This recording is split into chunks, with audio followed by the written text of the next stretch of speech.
Doutor José Renato se conectou. Aí, muito bem. Tudo bem, presidente? Tudo jóia? Muito bom, uma honra tê-lo aqui conosco nessa série de lives juntos até o final.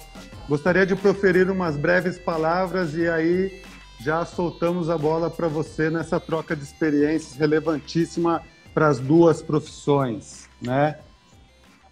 Bom, Dr. José Renato de Oliveira Leite, ele é presidente do CREFITO 3, o Conselho Regional de Fisioterapia e Terapia Ocupacional da Terceira Região.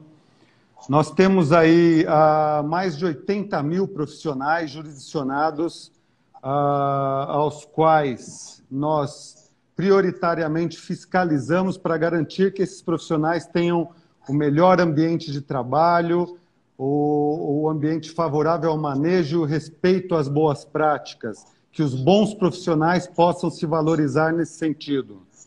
Bom, presidente, foram 2 meses intensos de verdadeira prova de fogo, daí o nome da nossa live.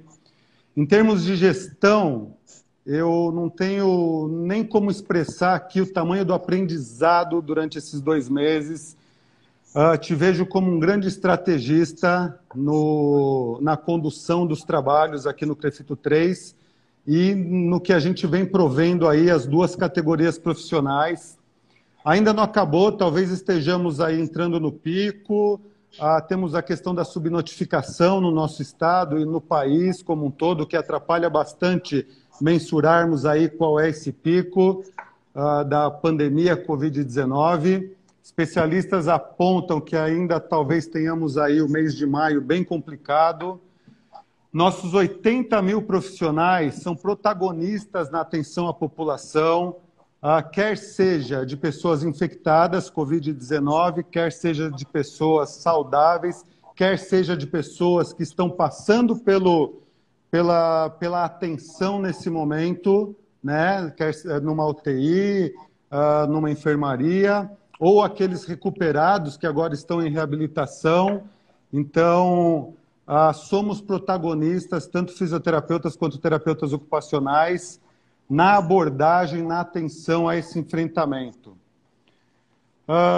Dr. José Renato é meu amigo, é um grande gestor. Do meu ponto de vista aqui, sabe muito o que faz. Eu tenho certeza que os 4 diretores e os conselheiros, nós seguimos muito uma linha horizontal, mas suas palavras são sábias na hora de decisões importantes, na hora de centrarmos o pensamento e trabalharmos como equipe também. Tenho isso como característica marcante diária nessa convivência com você, Dr. José Renato, e isso me possibilita dizer que será um grande momento agora, onde os profissionais vão poder saber um pouco mais, não só da gestão do CREFITO 3, mas de tudo que a gente vem fazendo em prol das categorias nesse enfrentamento. Bom, Dr. José Renato de Oliveira Leite, nós entramos aí na fase da pandemia, final de janeiro, começo de fevereiro. A gente teve a pandemia declarada no dia 26 de fevereiro, mais precisamente. Nós já vínhamos conversando sobre isso. A partir daí, como que você passou a enxergar isso na gestão do CREFITO 3 e como foi o impacto dentro das ações? Vamos começar com esse overview. Vamos lá. Inicialmente, uma boa noite, meu amigo Adriano, nosso vice-presidente. Boa noite a todos os nossos colegas que estão nos ouvindo. E pedir a Deus muita luz para a gente poder e saber enfrentar tudo isso, né? Inicialmente, é importante falar que na nossa gestão, nessa atual gestão, nada aqui se faz sozinho. Agradeço muito pelas palavras do doutor Adriano, mas todas as decisões aqui são veementemente compartilhadas. Todos nós decidimos em conjunto, em grupo. E isso é que faz a força e a união do nosso grupo. Importante também lembrar que o Brasil é um país muito novo com tudo isso. Nós nunca tivemos grandes crises aqui no Brasil. Não temos terremoto, não temos maremoto, não temos tsunami, não temos guerra, enfim, estamos enfrentando a primeira e contra algo que é relativamente visível e invisível ao mesmo tempo. Então, todos nós estamos em franco aprendizado. A cada dia surge uma nova notícia sobre a Covid. A cada dia, nós estamos desvendando um pouco mais por meio da ciência, por meio dos estudos e, obviamente, por meio da nossa própria experiência à beira-leito, no dia a dia, na assistência, na condução, na gestão, na resolução dos problemas que acontecem e, mais ainda, estamos aprendendo com todos os profissionais, inclusive os nossos. Tiro aqui o meu chapéu para a grande quantidade de publicações, de artigos, de ensaios que têm nos auxiliado na condução das nossas decisões. Nada é feito por acaso e tudo é baseado não só na expertise, mas na experiência e na comprovação científica que chega para a gente e que muitas dessas são oriundas dos profissionais das nossas categorias. Então aqui a gente tira o primeiro chapéu, que é para o pessoal da ciência, aqueles que nos protegem do ponto de vista científico. Então, todas as decisões são baseadas exatamente na ciência. Uhum. Nós trabalhamos em cima da evidência, então, né? A evidência científica, ela norteia aí não só as ações em si, mas dão a segurança que nós precisamos para que essas ações sejam mais eficientes, mais efetivas. Muito bem. Falando agora, doutor José Renato, da fiscalização especial para a biossegurança. De onde que veio essa ideia e qual foi o objetivo desse trabalho? Perfeito. O objetivo inicial, ele foi avaliar a quantidade e a disponibilização de equipamentos de proteção individual, de EPIs, nos hospitais, bem como...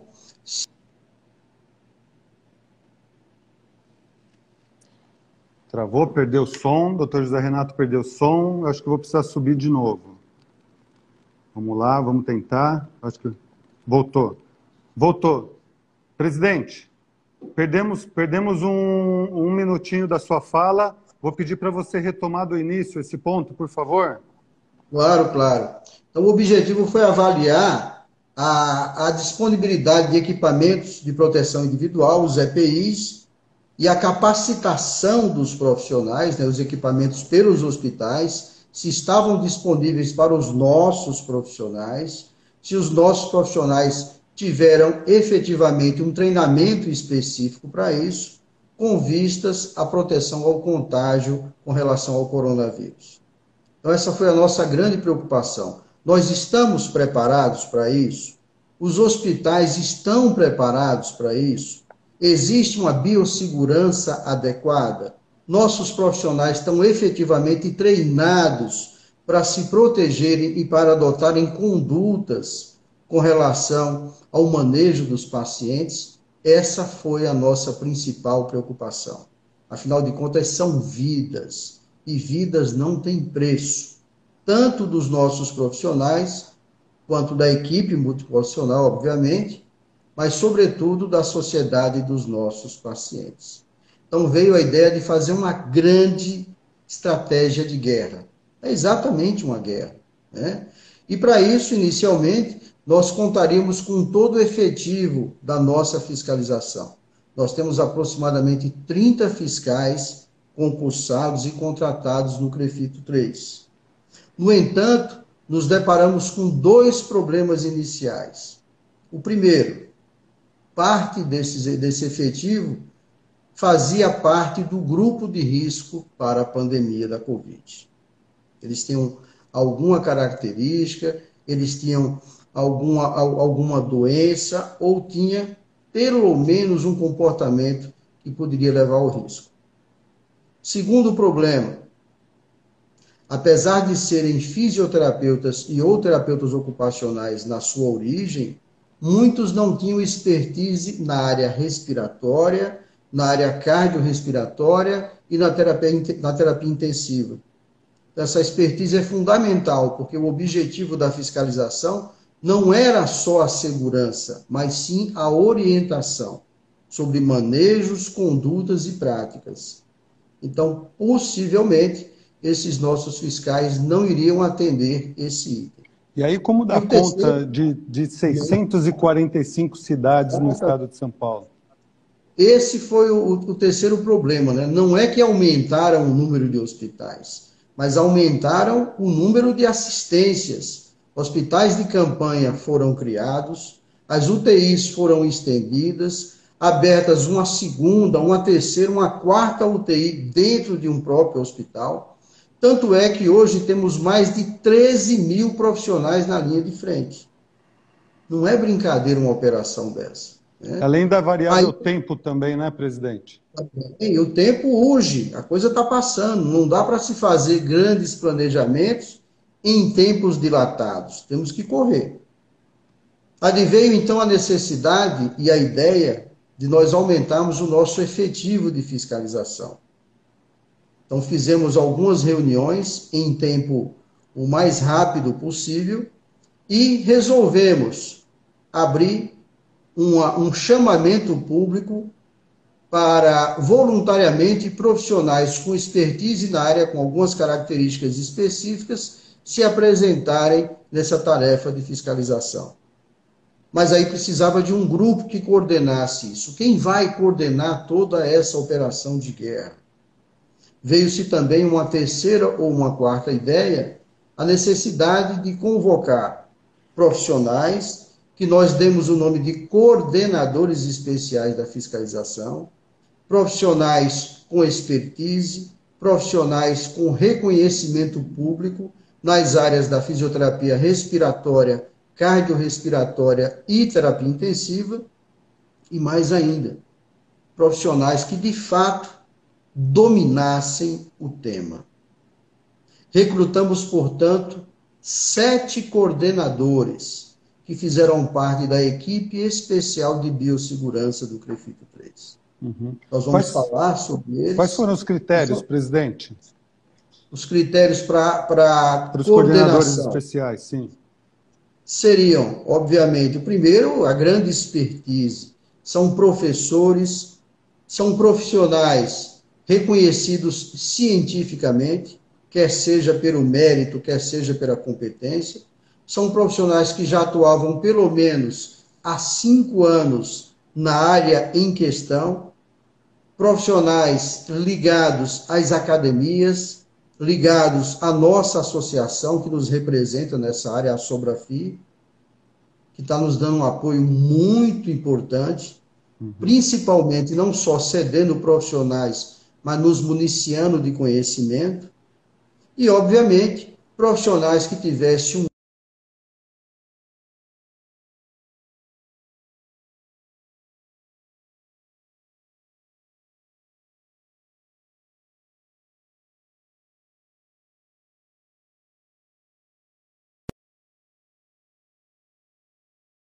quem eu tiro o meu segundo chapéu. Presidente, perdemos o áudio de novo por 30 segundos, mais ou menos. Vou pedir para retomar um pouquinho a questão dos critérios. Nós temos aí o notório saber envolvido, temos a experiência, temos a questão da Sobrafir norteando esse caminho. Enxergo tudo isso como uma grande variável de segurança na ajuda à tomada de decisões. Então, vou pedir para você tomar a partir daqui com a gente. Perfeito. E profissionais também que tinham um mínimo, pelo menos, de 5 anos de experiência nas áreas em questão. Perfeito. E, obviamente, o comprometimento com a classe, com a proteção, com a ciência e, obviamente, também com o CREFITO 3. Então, recrutamos, faço questão de falar, e são para esses que, em ordem alfabética, nós tiramos mais uma vez o chapéu. São eles o doutor Augusto Gomes Teixeira da Cruz, o doutor Celso Ricardo Fernandes de Carvalho, nosso diretor regional da Sobrafi São Paulo, a doutora Cíntia Johnston, uma autoridade na área da pediatria e neonatologia, a doutora Fernanda Cristina de Ferreira de Camargo, representa a área do sono, o doutor Marcos César Ramos Melo, o grande Marcão, o doutor Roberto Navarro Morales Júnior e a doutora Vanessa Raquel Pires Ferracini. Então, esses 7 coordenadores em conjunto, basicamente, traçaram todas as estratégias relacionadas à biossegurança e à fiscalização e à proteção dos profissionais. assim como as estratégias de capacitação. Só que esse grupo também não agiu sozinho. Precisou de um suporte. Esses coordenadores tiveram um segundo grupo de profissionais que foram fundamentais.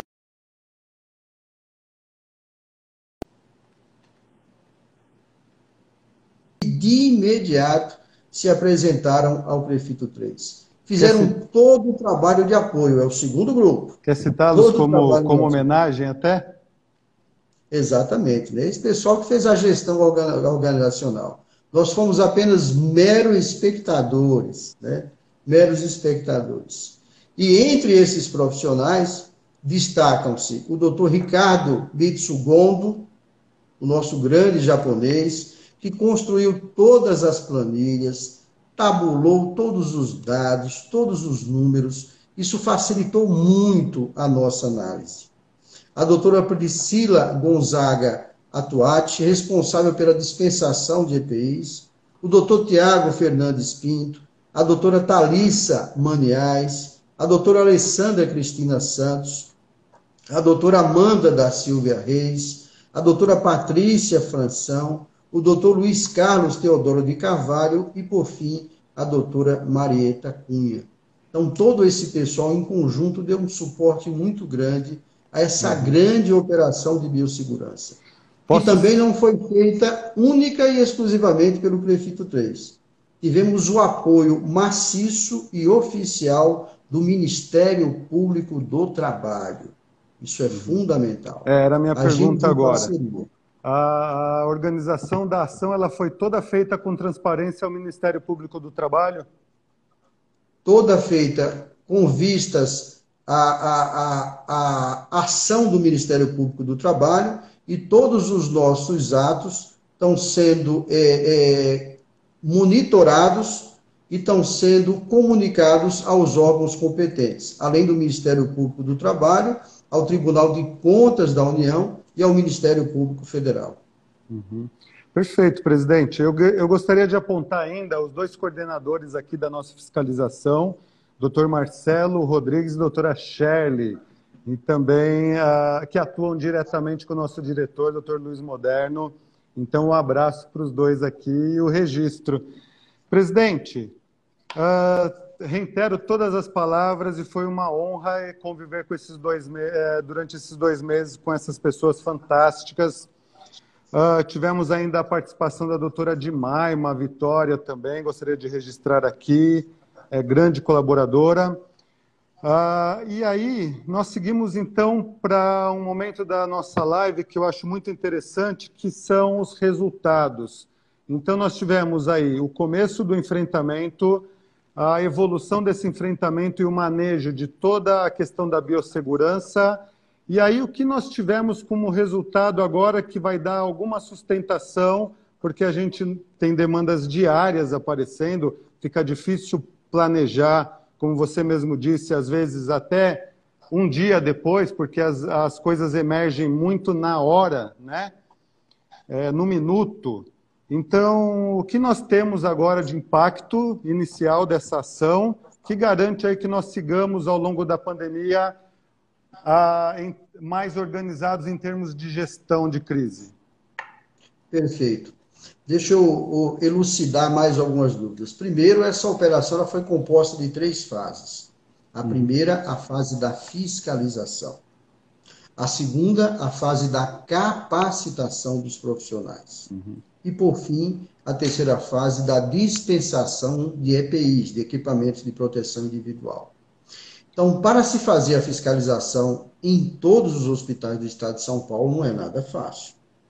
Nós temos aí, pelo menos, quase 700 hospitais distribuídos aí em 645 municípios do estado de São Paulo.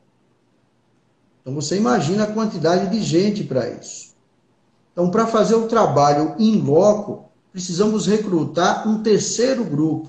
Fizemos um chamamento voluntário e transformamos todos os delegados do CREFITO 3 em agentes fiscais especiais. Agentes com poder de polícia, agentes com poder de fiscalização. Que somados aos que foram recrutados, deram um total de 137 profissionais, entre fisioterapeutas e terapeutas ocupacionais. Todos esses receberam um treinamento específico quanto à fiscalização, isso é importante falar, todos foram bem treinados.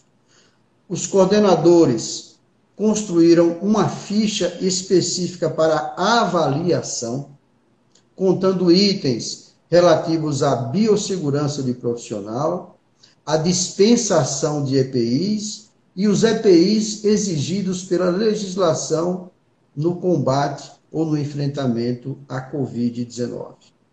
Então, após esse treinamento específico, esses profissionais também receberam, para fazer as visitações, equipamentos de proteção individual, como máscaras cirúrgicas, álcool gel a 70%, enfim, eles foram preparados para essa fiscalização que nós chamamos de visitação.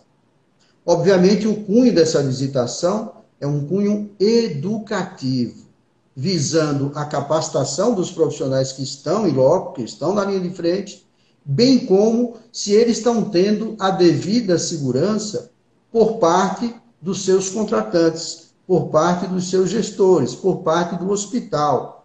Haja vista que os hospitais são os epicentros aí da contaminação e da presença de pacientes com Covid.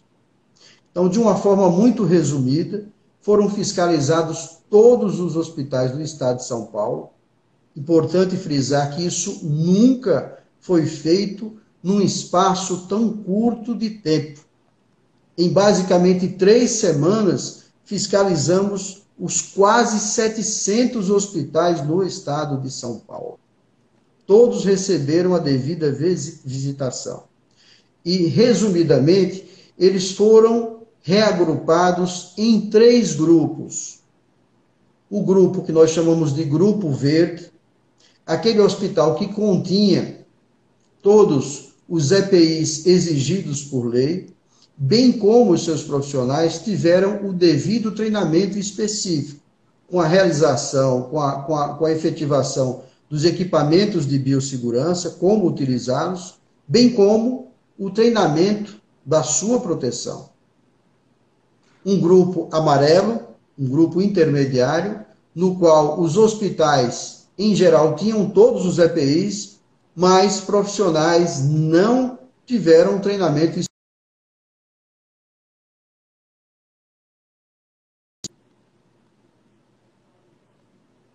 EPIs de importância exigidos por lei, assim como os profissionais não tiveram esse treinamento específico. Então, foram visitados todos os hospitais do estado de São Paulo. E, obviamente, encontramos coisas muito boas, que nos deixou muito contentes, muito alegres com a nossa profissão, com os cuidados e com a competência. E também encontramos, lamentavelmente, locais que não estavam preparados, ou os profissionais não estavam devidamente protegidos para essa ação. Na verdade, ninguém estava. Tivemos que correr, né? Quando eu falo tivemos, todos os hospitais, todos os profissionais de todas as áreas da saúde tiveram que correr, que acelerar para se paramentar, para aprender a manejar, para se proteger e para ter os devidos equipamentos de biossegurança. Presidente, essa pandemia serviu para nos atentar à importância, nós como profissionais da saúde, em respeitarmos a questão das regras e normas hospitalares, inclusive as ligadas à biossegurança, questões inerentes a todo o serviço onde você tem exposição à contaminação e que todo hospital já tem a sua organização interna a ser respeitada. Eu queria que você falasse um pouquinho mais disso e talvez fazendo uma ligação do que fica pós-pandemia no sentido da cultura da autonomia profissional também em relação a esse autocuidado, a exigir o respeito não só às suas prerrogativas, a questão trabalhista em si, mas a questão de preservar ali um ambiente de trabalho adequado para que suas boas práticas possam seguir. A nossa vida, Adriano, certamente depois dessa pandemia, vai ser completamente diferente. A vida de todos nós. Não só a vida, o nosso comportamento, quer seja nas nossas casas, no dia a dia, ou até dentro da nossa profissão. E talvez a lição mais importante que se tenha deixado para a sociedade, a primeira seja a importância do fisioterapeuta, que atua nas unidades de terapia intensiva, que atua na área hospitalar. Hoje, certamente, ele é o maior protagonista no enfrentamento contra a Covid. Para você ter ideia, todos os hospitais no estado de São Paulo hoje possuem fisioterapeutas. As equipes foram ampliadas, equipes foram formadas, treinamentos foram idealizados. A busca hoje por um fisioterapeuta que atua em especial nessa área é um negócio absurdo. Quantas oportunidades de emprego surgiram, infelizmente, diante desta pandemia? Lamentável. Só assim parece que nós tivemos o nosso reconhecimento, né? Nós nunca fomos chamados para tantas ações. Hoje participamos de ações no Ministério da Saúde.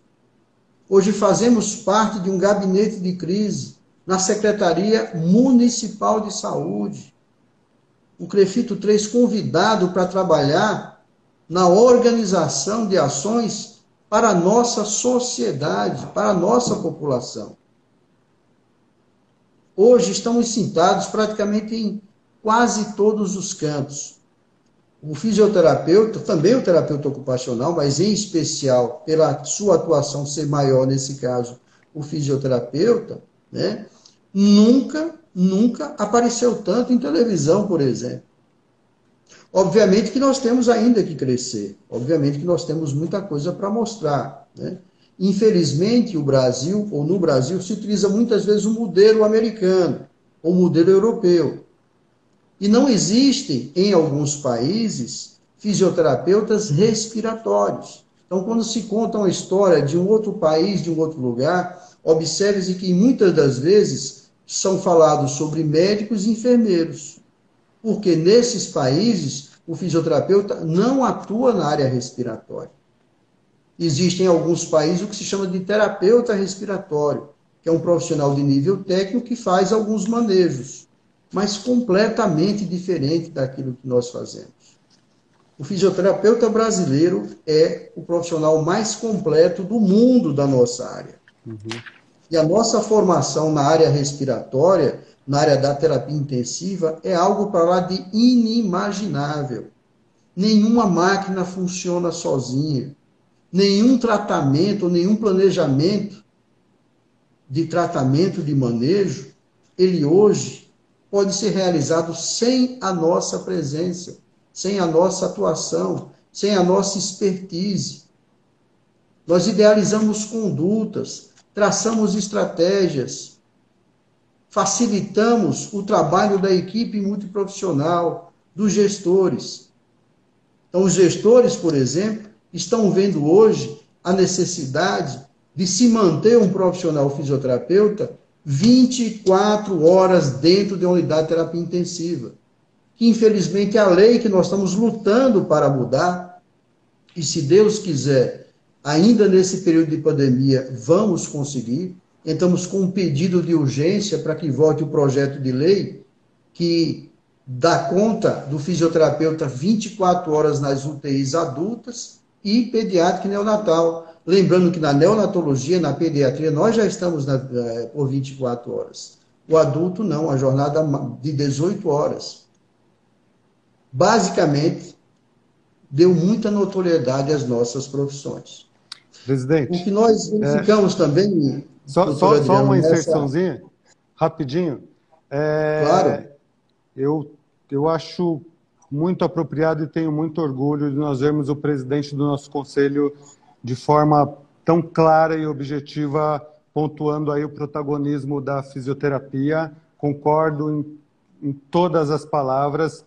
E eu queria só colocar um apontamento. Ao longo desses meses, Você me pediu para dar uma atenção especial para a terapia ocupacional na área da É saúde isso que eu vou mental, falar agora. considerando o sofrimento. Então, eu já te dou um gancho rapidamente, se você quiser explorar isso, porque foi um trabalho que eu fiz aqui junto à diretoria e muito impulsionado pela sua visão dentro dessa pandemia também. Pode falar, então. Perfeito. E paralelo a isso, né, finalizando, né, dando a nossa importância à fisioterapia na unidade de terapia intensiva, e paralelo a isso temos a nossa sociedade. Nós temos os pacientes que estão internados, hospitalizados, e temos a população que está em casa, sofrendo dos efeitos do confinamento. Foi aí que eu falei para o doutor Adriano Conrado, agora estamos na hora da fisioterapia e imediatamente vamos entrar na terapia ocupacional, saúde mental. Os efeitos do confinamento são para lá Devastador. de terríveis. Nós estamos modificando os nossos hábitos. Nós estamos aprendendo a conviver em família, a administrar problemas dentro de casa. Nós estamos aprendendo a trabalhar de casa. Nós estamos levando tudo para casa. E, obviamente, nós estamos levando coisas boas e estamos sofrendo de alguns maus, de alguns males. E a nossa saúde mental precisa ser melhor administrada. Em alguns casos, aumentou a violência, aumentou o conflito no lar, aumentou a desorganização para o profissional fazer um home office. Enfim, nós estamos Foi falando por isso. uma grande ruptura que vai exigir uma grande retomada na sequência. Claro. Muito bom poder encontrar nesse conselho uma visão tão apropriada e o apoio dos pares para nós olharmos aí o ser humano de forma integral. Eu acho que isso é um grande diferencial da nossa gestão. Doutor José Renato, temos aqui o Instagram nos concedendo 1 hora de live, então eu vou dar sequência. Nós entraríamos agora em alguns resultados, considerando uma gama aí de mais de 13.500 fisioterapeutas atingidos nessa ação, uma vez que foram mais de 700 hospitais visitados. Essa é uma conta aproximada em relação ao número de profissionais. Mas o impacto se deu, qual foi a sua sensação com os resultados parciais e alguns resultados finais já dessa ação na questão da biossegurança e da capacitação em si? Perfeito. De uma forma também muito resumida, né? Na capital, que nós encontramos quase 30% dos hospitais, em torno de 27% a 28% dos hospitais caíram no grupo vermelho, ou seja, nem tinham os EPIs necessários, muito menos o devido treinamento aos profissionais. No interior, esse número foi menor, apenas 19% dos hospitais. Isso até nos causou uma grande surpresa, positiva, obviamente, né? Infelizmente, ainda temos esse problema para resolver. Então, orientamos aos gestores desses hospitais, aos responsáveis técnicos, levamos, inclusive, toda a legislação nossa e a própria ordenação do Ministério Público do Trabalho quanto à biossegurança dos profissionais, e demos um prazo razoável de, no máximo, 1 semana, para que esses hospitais, esses serviços se adequassem à normalização, senão íamos fazer a denúncia efetiva desse hospital, desse nosocômio, no próprio Ministério Público do Trabalho. Inclusive, nós temos uma resolução nossa, recentemente editada, que responsabiliza o responsável técnico do serviço. Ele tem a obrigação de comunicar às autoridades competentes, quer seja o seu próprio conselho, quer sejam os seus próprios gestores, quer seja a própria comissão de infecção hospitalar do hospital, o Ministério Público do Trabalho, o Ministério Público Federal, né? Daquilo que está acontecendo e das providências que devem ser tomadas. Dentro disso, aquele profissional que não teve contato com nossa fiscalização por algum motivo, até talvez por questão da própria gestão do local, ele tem como entrar em contato conosco e solicitar atenção para a questão da biossegurança? Sim, inclusive recebemos algumas denúncias pontuais, né? nominais, inclusive, algumas anônimas, e tivemos que voltar, né? Tivemos que refazer uma fiscalização de biossegurança. Mas, enfim, o que nos causou surpresa desses hospitais que nós voltamos, que a maioria deles, 54,5%, se readequaram desses que foram reprovados às normas de biossegurança e quanto à dispensação de EPIs. E o contingente restante, 45% desses vermelhos que foram reprovados, infelizmente não se adequaram e foram encaminhados por forma de relatório, por forma de denúncia, ao Ministério Público do Trabalho, que é o órgão responsável para adotar as providências na esfera, inclusive criminal, contra alguns gestores ou contra alguns hospitais. E esperamos que isso aconteça, porque a nossa parte, nosso trabalho, nós fizemos. Perfeito, presidente. A questão da entrar em contato com o DEFIS, então, o link do DEFIS no site do CREFITO 3, ele está aberto e pode abraçar esse rescaldo do nosso trabalho que não teve acesso, bem como os hospitais que deixam a desejar em relação à biossegurança.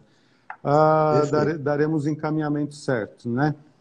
Presidente, algumas outras ações foram realizadas ao longo desses 2 meses. Eu queria explorar isso rapidamente também. Nós temos mais ou menos 15 minutos de live, um pouco mais. Nós tivemos aí, então, produção de videoaulas, produção de manuais e cartilhas.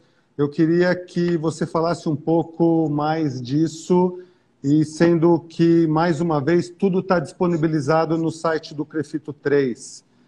Qual foi a importância disso e como que isso se coloca na conjuntura organizacional do Ministério da Saúde?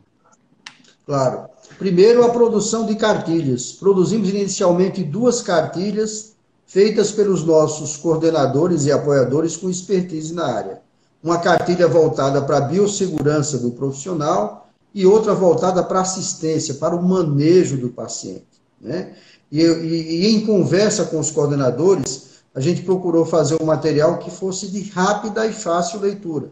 Eu até dei um exemplo, eu digo, gente, pessoal, imaginem vocês dentro de um avião, o avião está caindo, vocês estão com o manual do avião na mão e precisam saber como parar a queda. Onde é que está o botão vermelho que para a queda?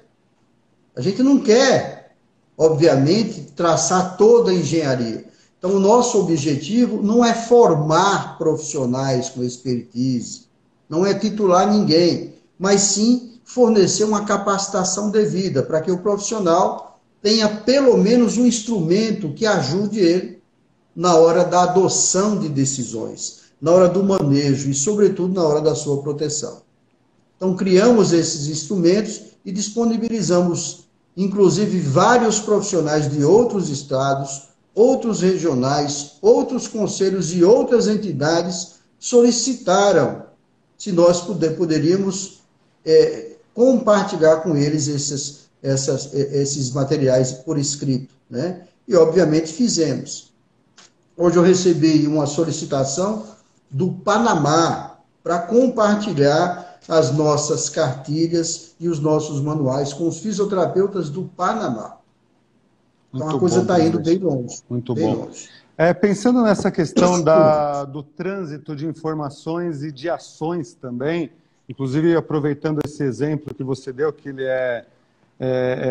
de interação interprofissional entre países, como está a relação com o COFITO hoje, em termos de produção de material, de base para trabalho, de resoluções também? Eu queria falar rapidamente sobre isso dentro do nosso tempo.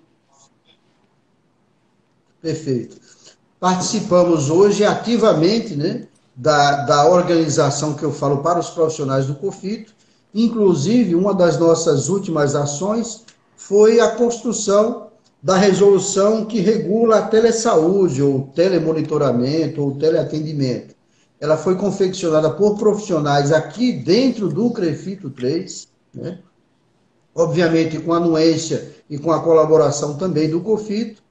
Aquela resolução que foi efetivada, que foi oficializada não é a versão original, a nossa contempla algo maior, mas efetivamente era uma resolução que era necessária naquele momento, sobretudo com vistas a não causar a desassistência aos nossos pacientes. Eu acredito que ela está sendo muito bem utilizada. Estamos participando também de negociações com relação a linhas de crédito. Sabemos que a conta vai chegar. Obviamente, depois dessa pandemia, o rescaldo vai chegar. O prejuízo econômico, financeiro também vai ser muito grande. Estamos preocupados com isso. Nós temos hoje fisioterapeutas trabalhando em hospitais, mas temos fisioterapeutas e terapeutas ocupacionais com suas clínicas fechadas, seus consultórios sem assistência, usando esta ferramenta do teleatendimento. Mas, obviamente, o teleatendimento, por mais interessante, promissor e seguro que seja hoje, ele jamais vai substituir um atendimento presencial. Não é essa a proposta. Então, sabemos que o rescaldo vai chegar e, com ele, a conta vai vir junto. Então, já estamos preparando aí um pacote de ações para ajudar o profissional em futuro próximo. Maravilha. Eu enxergo o teleatendimento, só pegando um gancho, como oportunidade de nós mantermos a atuação contra a desassistência e, mais do que isso, que nós nos mantenhamos ativos aí no âmbito profissional, gerando renda e assim sustentando nossas famílias. Então, quero colocar aqui o meu sentimento de que aproveitem, usem a resolução, porque ela dá subsídio para que nós atuemos tanto em teleconsulta, como telemonitoramento, como teleconsultoria.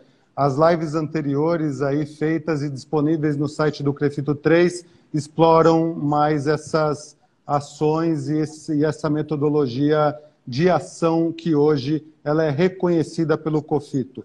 Muito bom ouvir isso, presidente. Bom, agora eu entro numa pergunta, presidente, que ela é uma pergunta que eu pensei muito se deveria fazer ou não. Ela entra um pouquinho num caráter pessoal e eu acho que uma vez que nós temos a oportunidade de sermos transparentes aqui em nossas ações, eu acho que podemos ser um pouco transparentes também enquanto seres humanos que somos e, diante disso, compartilhar experiências de quem está vivendo algumas situações onde a diversidade ela toma conta, e eu vejo a sua posição hoje num grande nível de vulnerabilidade para essa pandemia Covid-19, considerando os seguintes pontos. Você participa hoje de GTs específicos de atenção à pandemia no INCOR, como referência lá, inclusive. Sua esposa, a doutora Denise, ela atua como fisioterapeuta na linha de frente do HC, no beira-leito, pacientes Covid-19. Você coordena 137 pessoas numa ação que nunca existiu, de fiscalização, onde em 2, 3 semanas conseguiram dar conta de avaliar os hospitais do estado de São Paulo, que não são poucos, como a gente conversou bastante. Todos os coordenadores da fiscalização e muitos desses agentes fiscais atuam também na linha de frente e despacham diariamente com você, né? Você despacha com 4 diretores que também estão diariamente na linha de frente. Inclusive, eu coloco aqui o meu próprio exemplo na atenção à população de rua, na assistência psicossocial junto ao município de São Paulo, onde eu me considero um grande vetor. E a gente está junto todos os dias e mais de uma vez por dia despachando. Nós construímos, a diretoria ela constrói tudo isso muito junto com você. Como você vem administrando isso no seu dia a dia? Como que está impactando você emocionalmente, ou a sua vida pessoal, ou a sua vida profissional, dado esse nível de vulnerabilidade que eu aponto agora? Difícil, hein? Zé Renato, ser humano, vamos lá. Mas estamos firmes, né? Lembre-se que a nossa frase inicial que gerou o programa é até o final junto com os profissionais. E é exatamente isso. Obviamente que para a gente conseguir se fortalecer, a gente se baseia em alguns princípios. Primeiro, os nossos valores que nos foram transmitidos pelos nossos pais, esses pesam bastante. Segundo, as pessoas com quais a gente convive. Hoje nós temos dois grandes suportes, eu falo isso pessoalmente, eu tenho certeza que todos os outros diretores também. Primeiro, as nossas famílias. Elas são o principal motivo de nós querermos fazer o melhor das nossas profissões, o melhor da nossa parte, dar o nosso melhor. Ela quem nos recebe em casa. A família é quem nos aguenta, quem nos sustenta, nos dá força, nos dá energia, nos dá motivação para a gente viver a cada dia. E segundo, os nossos colegas profissionais, os próprios diretores que a gente convive todo dia. Nós estamos fazendo trabalhos incansáveis. Várias noites, ficamos a noite inteira estrategiando, calculando, pensando como seria a vida de cada profissional naquela frente de batalha. Ficamos 2 a 3 noites, às vezes até mais, sem dormir. Ficamos quase 24 horas dentro do conselho ou em alguma fiscalização em loco. A exposição, de fato, é muito grande. Mas é necessária. É necessária. Alguém tem que fazer isso. Então, consideramos que eu nunca faço nada sozinho, nós sempre estamos em conjunto, em ação. Consideramos que nós temos uma missão a cumprir, que nos foi colocada uma responsabilidade pelos profissionais da nossa jurisdição. Eles confiaram não só a sua profissão, confiaram não só as nossas legislações, mas também depositaram confiança no nosso trabalho. E o nosso trabalho é proteger. Então, enquanto nós estivermos nesta gestão, enquanto eu estiver sentado nessa cadeira junto com vocês, nós vamos proteger a cada fisioterapeuta, a cada terapeuta ocupacional do nosso estado. A cada pessoa que ao final do dia precisa voltar para casa, com segurança, com energia, sabendo que o dia seguinte uma nova guerra vai se iniciar. Então pode ter absoluta certeza, meu amigo Adriano, e meus outros amigos também, e que se no final do dia, no final dessa guerra, espero, isso não vai acontecer. Mas se o barco começar a afundar, porque o nosso país não está preparado para isso, pode ter absoluta certeza que mesmo com medo, mesmo teimando que o pior aconteça, nós vamos ser os últimos a sair desse barco. Nós vamos ficar até o fim. E com a proteção de Deus, com a proteção do divino, certamente, mesmo nessas dificuldades, ele vai nos dar muita sabedoria para a gente aprender, e estamos aprendendo, e a gente a enfrentar todas essas adversidades. Eu tenho 55 anos de idade, 30 anos dela como fisioterapeuta, no campo de batalha. Sempre atendi pacientes de alta complexidade, os mais diversos casos complicados, transplantes de grandes órgãos, cardiopatias extremamente complexas. Convivi com muitas histórias boas, tristes, com muitas famílias, com muitos casos, com muitos profissionais.